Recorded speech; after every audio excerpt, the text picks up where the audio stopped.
Dito mga kabengkong, tuturuan ko kayo kung anong tamang gawin kapag nakakita kayo ng checkpoint malayo pa lang. Kailangan niyong gawin ay mag-slow down. Huwag kang magdadalawang isip. Narili ko kung saan-saan. Basta diretso ka lang kung nakita mong ganyan. Uminto ka na pag sinanyasan kang uminto. Slow down ka lang para hindi ka pagalitan ng mga lesp. Lisensya lang po. O, diba narinig niyo naman? Lisensya lang hinihingi. Huwag ka naman lalabas ng ORCR. Lalo na kung alam mo paso yung ORCR mo, diba?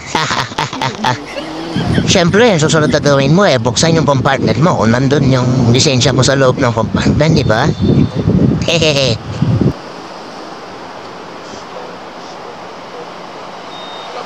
Apo. Thank you po, sir. Siyempre, huwag niyo kalimutan magpasalamat. Lalo na sa mga kapulisan natin na, pero ang biha naman yung salita rin yung